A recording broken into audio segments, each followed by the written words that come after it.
Olá a todos, nós estamos aqui na nossa terceira aula neste curso de Eclésia, a vida da Igreja dentro do Reino de Deus. Este tema de hoje é um tema assim, bastante importante para o nosso crescimento como homens e mulheres de Deus, fazendo parte desta Igreja que está dentro do Reino de Deus. O tema de hoje é o lugar seguro, a Igreja ser o lugar seguro. Sabem, eu tenho um sonho que a igreja realmente seja este lugar seguro. É aquele lugar em que qualquer pessoa pode chegar, pode encontrar uma casa, pode encontrar uma família, pode encontrar um abrigo, um lugar em que pode ser restaurado, consolidado, confortado, edificado e realmente sentir que pertence a algo maior do que ela própria. Eu sonho com isso. Eu sonho que cada solitário encontra uma casa, uma família. E Deus também, Ele deseja isso para a sua igreja. Deus deseja que a sua igreja seja aquele lugar seguro em que qualquer pessoa pode chegar e encontrar o amor de Deus, ser reconciliado com o Pai e restaurado em tudo que ela é, ser curado e transformado pelo amor de Deus. Jesus disse quando ele estava com os seus discípulos que ele ia para o céu e ele ia preparar um lugar para os seus discípulos. E muitas vezes nós podemos estar aqui nesta terra e dizer, olha, vou continuar a minha fé, vou continuar a minha busca, a minha caminhada sozinha, mas eu não preciso de igreja para nada. Mas este lugar que Deus tem, que Ele está a preparar para nós, é um lugar que é no céu, mas também é um lugar aqui nesta terra. Por isso que em Coríntios diz que nós somos o templo do Espírito Santo, a casa de Deus. Nós somos a sua família aqui nesta terra. Então a sua igreja é aquele lugar em que nós podemos dizer o que é que Jesus diz. Venham a mim, todos que estão cansados e oprimidos, e Deus vai aliviar os vossos fardos, porque o fardo de Deus é leve, como diz em Mateus 11, 28. Quais são algumas características deste lugar seguro que Deus prometeu para o mundo, sendo a igreja? Nós temos que ter a base de que o lugar seguro não é um lugar cheio de princípios, cheio de formas, cheio de liturgias religiosas, mas é um lugar onde o fundamento, a base dessa casa, o fundamento dessa casa é o amor de Deus. Salmos 107, versículo 29 e 30 diz que faz cessar a tormenta e acalma-se as ondas. Então se alegram com a bonança e ele assim os leva ao porto desejado ou ao lugar seguro. Deus deseja que haja esta calma, esta paz no nosso coração. Neste mundo nós vamos ter aflições, nós vamos ter dificuldades, mas há um lugar, que este lugar é a sua igreja, aquele lugar é que com Deus nós encontramos esta paz e esta segurança, sendo a igreja ser um lugar seguro, em que as crianças podem crescer e aprender como enfrentar as adversidades deste mundo, porque tem a base firme sobre a palavra de Deus, em que tem pessoas à volta que cuidam delas e que encaminham nos caminhos do Senhor, em que buscam aquela identidade em Deus, não neste mundo, mas em Deus.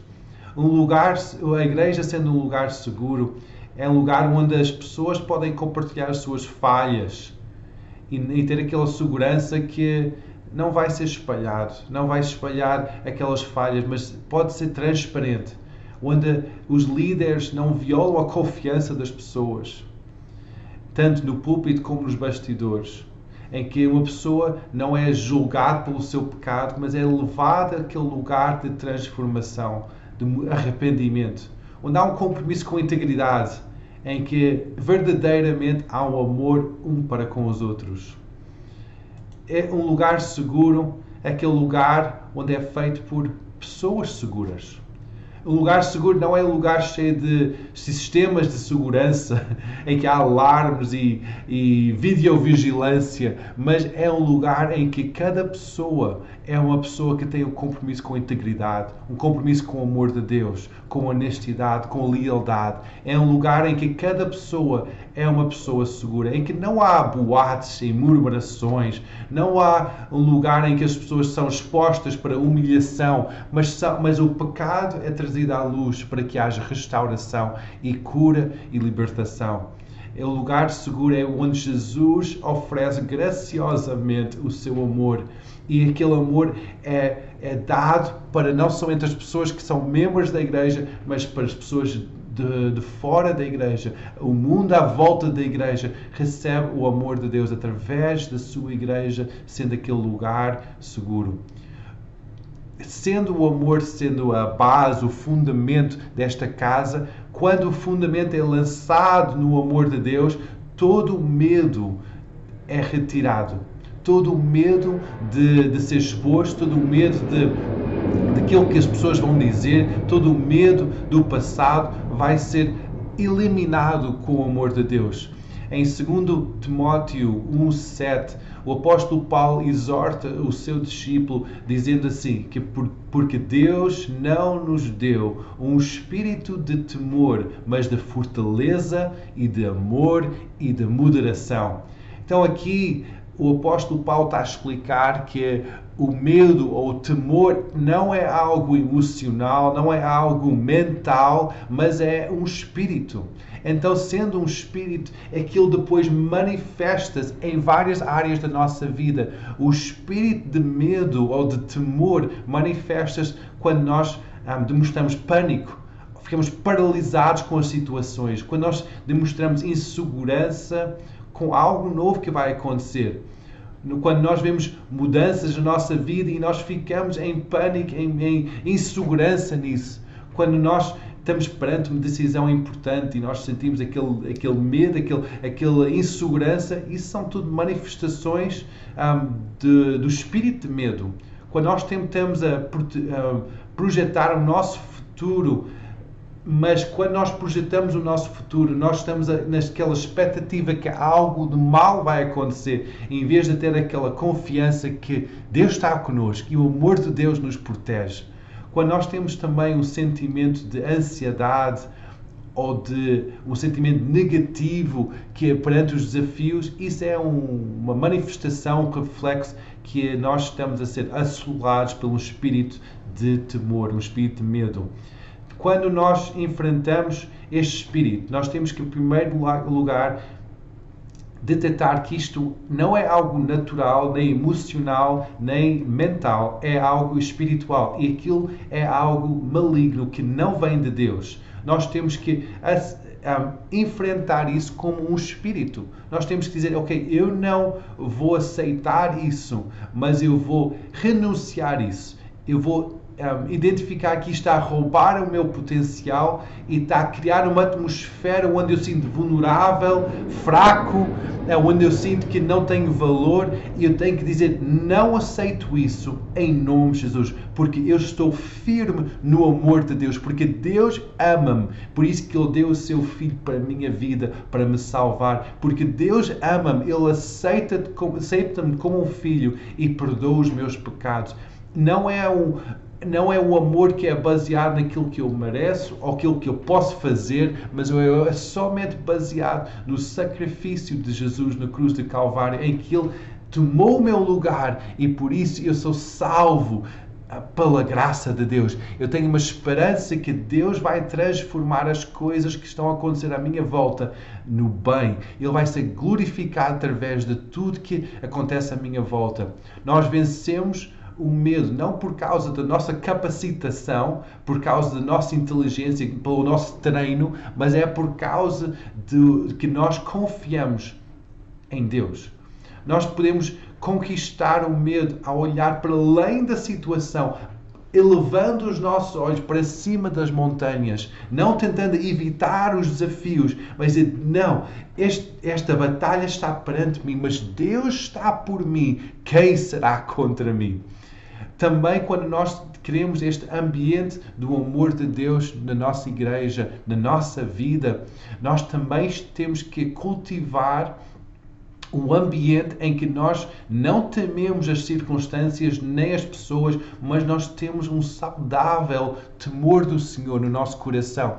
O temor do Senhor é muito diferente de que o medo ou o temor do homem. O temor do Senhor é aquele respeito pela presença de Deus, que nós reconhecemos que nós estamos por baixo do senhorio de Deus e nós deixamos que Deus ilumine os nossos passos, orienta as nossas vidas e que os seus princípios sejam os nossos princípios, que a sua palavra seja a verdade sobre a qual nós edificamos a nossa vida. Provérbios 14, 26 diz assim que no temor do Senhor há firme confiança e Ele será um refúgio para os seus filhos. O temor do Senhor faz-nos acreditar que Deus está por nós. O temor do Senhor faz-nos preocupar com aquilo que Ele pensa de nós, mais do que nós pensamos, que as outras pessoas pensam de nós. O temor do Senhor é aquele medo de fazer algo que vai magoá-lo ou vai entristecer o Espírito Santo, em que nós temos um respeito pelo relacionamento que nós temos com Deus e que eu não quero fazer nada, eu não quero pensar nada que vai quebrar esse relacionamento com Deus. O temor do Senhor faz-nos ter uma vida de santidade, separada completamente da cultura deste mundo, dos afazeres deste mundo, para buscar em primeiro lugar o reino de Deus. O temor do Senhor e o amor de Deus não estão em contradição, mas sim, eles complementam-se completamente. O amor de Deus, neste lugar seguro que tem o fundamento do amor de Deus, o amor de Deus conquista todas as coisas, conquista tudo e todos, vai para além das diferenças e cria pontes onde é impossível ter pontes. 1 de João 4 diz assim, 4:18 diz assim, no amor, um perfeito amor de Deus, aquele amor ágape de Deus, o amor sobrenatural de Deus, não há temor, ou não há medo. Antes, o perfeito amor de Deus lança fora todo o temor, porque o temor tem consigo a pena, e o que teme não é perfeito em amor. Deus não nos compara a mais ninguém. Ele não compara os seus filhos um com os outros. Ele tem um amor específico para cada um de nós. Ele não tem preferidos. Ele não tem pessoas que são mais amáveis do que outras. Ele ama a todos. Todos, independentemente da sua história, da sua vida. Ele ama cada um de nós. E nesse amor, Deus liberta uma graça, uma capacitação sobrenatural para vivermos de acordo com o seu plano para a nossa vida. A igreja deve ser aquele lugar de graça, aquele lugar onde o amor abunda, onde a verdade liberta os cativos de toda a escravidão deste mundo em que nós estamos a viver. A graça de Deus é tão necessária na vida cotidiana da igreja quanto a salvação das almas. Efésios 3, versículo 10 diz que porque pela igreja, a multiforme sabedoria de Deus, aquele multifaceta nas diferenças das pessoas, na forma diferente de mostrar a multiforme sabedoria de Deus, seja conhecida dos principados e potestades nos céus. Todo o ambiente à nossa volta vai reconhecer a glória de Deus através do amor que há na sua igreja. A igreja como um lugar seguro não significa que está vinculada à rotina, porque a própria rotina é um tédio e cria retira toda aquela segurança. E cria aquele desinteresse para a igreja, de interesse para a fé. Mas a igreja, sendo um lugar seguro, é onde as pessoas são cercadas daquela multidão de testemunhas que estão a torcer por elas, não a apontar o dedo, mas estão a torcer para a sua força, para a sua vitória. O encorajamento é tão importante para criar este lugar seguro, em que cada pessoa é encorajada a correr riscos, a ser audaz no reino de Deus, em que nós estamos a focar naquilo que é positivo, focar no ouro que está dentro de cada pessoa e puxar isso para fora. Mesmo está sendo cheio de lixo por fora, nós reconhecemos Deus em cada pessoa e trazemos essa pessoa ao conhecimento e à liberdade em Cristo. Todos nós acreditamos que Deus é a nossa torre forte, refúgio da tempestade, esconderijo para todas as dificuldades. Mas se Deus está no meio do seu povo, também o seu povo, a sua igreja, deve ser aquela torre forte, aquele refúgio para quem está em dificuldade. Então aqui estão algumas dicas em como é que nós podemos criar este ambiente de segurança, este ambiente firmado no amor de Deus aqui dentro da igreja. Primeira dica é: nós temos que baixar a fasquia das nossas expectativas para com as pessoas à nossa volta. Nós temos que baixar. Não ter tantas expectativas, que a pessoa seja assim ou assado, que a pessoa seja perfeita. Não, ninguém é perfeito, só Deus é perfeito. Nós temos que baixar essa expectativa. E depois nós temos que também proteger as costas das pessoas à nossa volta. Não expor a nudez das pessoas à nossa volta, mas proteger as áreas fraquezas. Onde a outra pessoa é fraca, nós temos de ser forte. Onde nós somos fracos, a outra pessoa é forte. Nós temos que tapar as costas uns dos outros. Depois nós temos que comparar-nos, não uns com os outros. Não dizer, olha, aquela pessoa não leu a Bíblia hoje, então eu estou safo para não ler a Bíblia hoje. Não compara com as pessoas que estão à tua volta. Não compara com quem está a correr esta corrida contigo. Mas põe os teus olhos para frente, para cima, para Deus. Compara-te a Jesus. Ele é o nosso modelo. Ele é quem nós devemos nos comparar e almejar ser igual a. E depois, em último lugar, não julga. Não julga quem está ao teu lado. Não sabes a batalha que a pessoa está a passar. Não sabes a dificuldade que a pessoa está a passar. Não julga o teu irmão, mas ama o teu irmão. Não julga o que é que está a passar na igreja, a forma que a igreja é gerida, mas encoraja a pessoa, encoraja a igreja, torna a igreja um lugar seguro, um lugar em que cada pessoa pode encontrar o amor de Deus, em que cada pessoa pode ser restaurada, curada, transformada. Deus quer manifestar o seu amor, não de uma forma universal por todo o lado, nas nuvens demonstra o seu amor. Não, Ele quer demonstrar o seu amor através da sua igreja. E a igreja é composta de pessoas, não são edifícios, não são catedrais, não são paróquias, mas a igreja é o seu povo, a sua família. E quando a família de Deus, a igreja de Deus, demonstra o seu amor, torna um lugar de portas abertas, mãos abertas, um lugar seguro em que qualquer pessoa pode chegar e ser restaurado, ser avivado, encontrar propósito e identidade no amor de Deus. A igreja é o lugar seguro, é a esperança para este mundo.